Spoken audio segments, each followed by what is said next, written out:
Civilisation one of the oldest civilization है, मतलब काफ़ी पुरानी सिविलाइजेशन है और हमारी जो हिस्ट्री है वो काफ़ी रिमार्केबल है।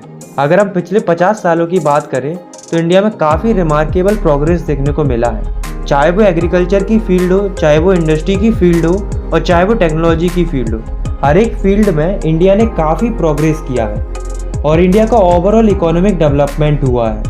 अब सवाल ये आता है कि हमारी इंडिया इतने बड़े वर्ल्ड में एग्जिस्ट कहाँ करती है, उसकी एक्चुअल लोकेशन कहाँ है, चलिए जानते हैं। तो जैसे मान लो ये है हमारा वर्ल्ड, तो वर्ल्ड के सेंटर से एक इमेजिनरी लाइन क्रॉस करती है जिसे हम बोलते हैं इक्वेटर, और इक्वेटर अर्थ को दो बराबर बराबर हिस्सों में बांटता है। तो इक्वेटर के ऊपर वाला जो पोर्शन होता है उसे हम कहते हैं नॉर्थर्न हेमिस्फीयर, और इक्वेटर के नीचे वाला जो पोर्शन होता है उसे हम कहते हैं सदर्न हेमिस्फीयर। तो अगर हम अपनी इंडिया की बात करें तो हमारी इंडिया लाई करती है नॉर्थर्न हेमिस्फीयर। तो सबसे पहले हम लिखेंगे India is a very vast country, मतलब इंडिया एक बहुत बड़ी कंट्री है जो कि लाई करती है नॉर्थर्न हेमिस्फीयर।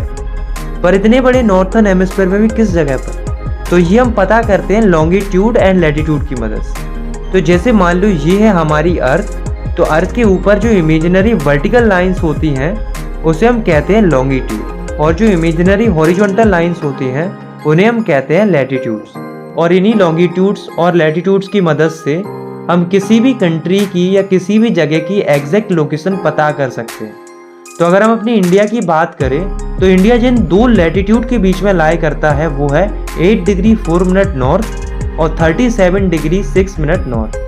और इंडिया जिन दो लॉन्गिट्यूड के बीच में लाई करता है वो है 68 डिग्री 7 मिनट ईस्ट और 97 डिग्री 25 मिनट ईस्ट। आपको इन वैल्यूज को अच्छे से याद रखना है क्योंकि ये वैल्यूज काफ़ी इंपॉर्टेंट है। और हाँ, इंडिया के इस पॉइंट से लेकर इस पॉइंट तक की जो डिस्टेंस होती है वो होती है 3214 किलोमीटर, और इस पॉइंट से इस पॉइंट की जो डिस्टेंस होती है वो होती है 2933 किलोमीटर। अब हम बात करते हैं ट्रॉपिक ऑफ कैंसर की। तो जैसे मान लो ये है हमारी अर्थ, और अर्थ के 0 डिग्री लैटिट्यूड पर यह है इक्वेटर। तो जब हम इक्वेटर से थोड़ा ऊपर की साइड जाते हैं तो 23 डिग्री 30 मिनट नॉर्थ पर जो लैटिट्यूड मिलता है उसे ही हम कहते हैं ट्रॉपिक ऑफ कैंसर। खास बात यह है कि जो ये ट्रॉपिक ऑफ कैंसर है वो इंडिया के सेंटर से पास होती है और इंडिया को ऑलमोस्ट 2 इक्वल पार्ट्स में डिवाइड करती है। अब हम बात करते हैं इंडिया के आइलैंड ग्रुप्स के बारे में। तो इंडिया के 2 मेजर आइलैंड ग्रुप्स हैं, कौन कौन से, चलिए जानते हैं। तो जब हम इंडिया से साउथ ईस्ट डायरेक्शन में जाते हैं तो जो आइलैंड्स मिलते हैं वो है अंडमान एंड निकोबार आइलैंड्स, जो कि बे ऑफ बंगाल में लोकेटेड है। सिमिलरली जब हम इंडिया से साउथ वेस्ट डायरेक्शन में जाते हैं और तब जो आइलैंड्स मिलते हैं वो है लक्षद्वीप आइलैंड्स, जो कि अरेबियन सी में लोकेटेड है। तो यहाँ तक हमने जो भी पढ़ा वो लोकेशन के बारे में पढ़ा। अब हम पढ़ते हैं इंडिया के साइज के बारे में। तो अगर हम अपनी इंडिया के टोटल लैंडमास की बात करें, यानी कि टोटल ज्योग्राफिकल एरिया की, तो इंडिया का टोटल ज्योग्राफिकल एरिया है 3.28 मिलियन स्क्वायर किलोमीटर। और अगर हम वर्ल्ड वाइड देखें तो इंडिया वर्ल्ड के 2.4% ज्योग्राफिकल एरिया में लाई करता है। अगर हम एरिया वाइज देखें तो इंडिया वर्ल्ड में 7th लार्जेस्ट कंट्री है, आप इस ग्राफ में भी देख सकते हो। अगर हम अपनी इंडिया की लैंड बाउंड्री की बात करें तो इंडिया की टोटल लैंड बाउंड्री है 15,200 किलोमीटर। और अगर हम अपनी इंडिया की कोस्ट लाइन की बात करें, मतलब कितना एरिया हमारा ओशन से लगा हुआ है, तो इंडिया की टोटल कोस्ट लाइन है 7,516.6 किलोमीटर। इसमें लक्षद्वीप और अंडमान एंड निकोबार आइलैंड्स भी इंक्लूडेड है। इनफैक्ट हमारी इंडिया की कोस्ट लाइन जितनी ज़्यादा कनेक्टेड है इंडियन ओशियन के साथ उतनी किसी भी कंट्री की नहीं है। इंडिया के north west, north and north east direction में हमें देखने को मिलते हैं बड़े बड़े माउंटेन्स, जिन्हें बोला जाता है हिमालयास, जो कि यांग फोल्ड माउंटेन्स हैं, यानी कि कुछ ही मिलियंस ईयर पहले फॉर्म हुए माउंटेन्स का ग्रुप है। वहीं अगर हम नीचे की साइड देखें तो अबाउट 22 डिग्री से इंडिया की चौड़ाई कम होती जाती है, यानी कि नैरो होती जाती है टुवार्ड इंडियन ओशियन। अब आप इंडिया के मैप को फिर से देखो तो इंडिया का जो लैटिट्यूडनल एक्सटेंट है वो ऑलमोस्ट 30 डिग्री है। सिमिलरली इंडिया का जो लॉन्गिट्यूडनल एक्सटेंट है वो भी ऑलमोस्ट 30 डिग्री है। पर अगर हम एग्जैक्टली देखें तो इंडिया के ईस्ट से लेकर वेस्ट की जो एक्सटेंड है वो छोटी है इंडिया के नॉर्थ से लेकर साउथ की एक्सटेंड के मुकाबले। अब आपको एक और इम्पोर्टेंट बात याद रखनी है कि अरुणाचल प्रदेश और गुजरात के बीच में 2 घंटे का टाइम लैग देखने को मिलता है, मतलब 2 घंटे का डिले देखने को मिलता है। ऐसा इसलिए होता है क्योंकि इन दोनों स्टेट्स के बीच में डिस्टेंस बहुत ज़्यादा है और हमारी अर्थ कंटिन्यूसली रोटेट कर रही है, जिस वजह से अरुणाचल प्रदेश में सनराइज 2 घंटे पहले हो जाता है एज कम्पेयर टू गुजरात, वही गुजरात में सनराइज 2 घंटे बाद देखने को मिलता है। तो इस हिसाब से अगर अरुणाचल प्रदेश में सुबह के 5 बज रहे हैं तो 2 घंटे का टाइम लैग होने के कारण गुजरात में तो 8 बजने चाहिए। पर ऐसा होता है क्या?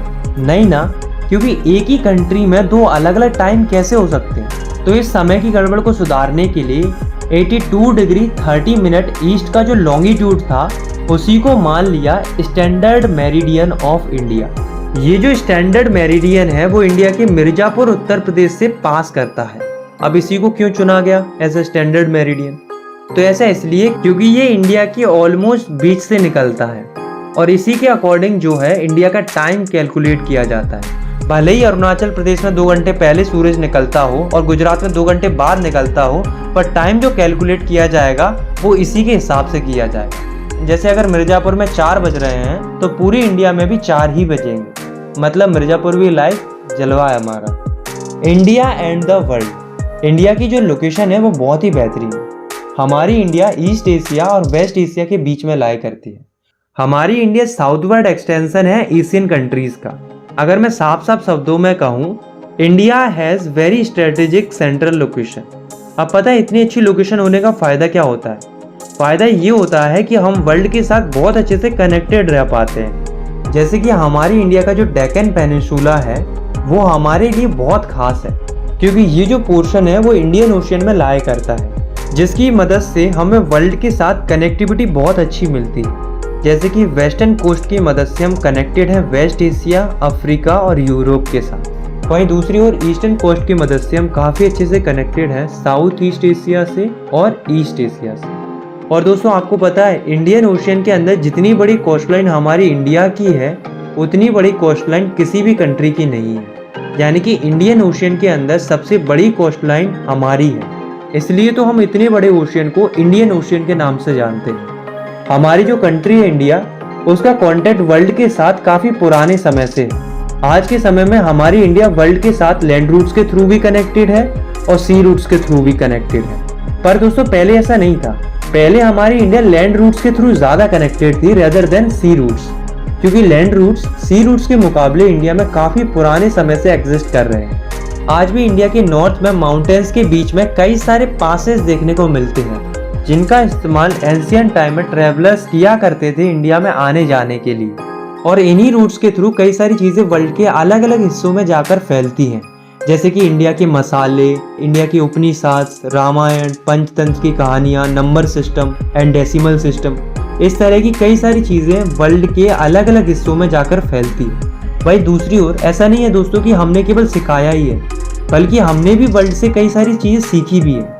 जैसे कि ग्रीक के लोग स्कल्पचर कैसे बनाते हैं, डोम्स और माइनरेट्स कैसे बनाए जाते हैं, तो हमने भी वर्ल्ड से बहुत कुछ सीखा है। लास्ट टॉपिक है हमारा इंडियाज नेबर्स। इस टॉपिक में हम भारत के पड़ोसी देशों के बारे में जानेंगे, लेकिन उससे पहले हम ये जान लेते हैं कि इंडिया में कितने स्टेट्स हैं और कितनी यूनियन टेरिटरीज हैं। तो हमारी इंडिया में टोटल 28 स्टेट्स हैं और 8 यूनियन टेरिटरीज हैं। तो चलो अब हम जानते हैं इंडिया के पड़ोसी देशों के बारे में, यानी कि इंडिया किन किन कंट्रीज के साथ अपने बॉर्डर शेयर करता है।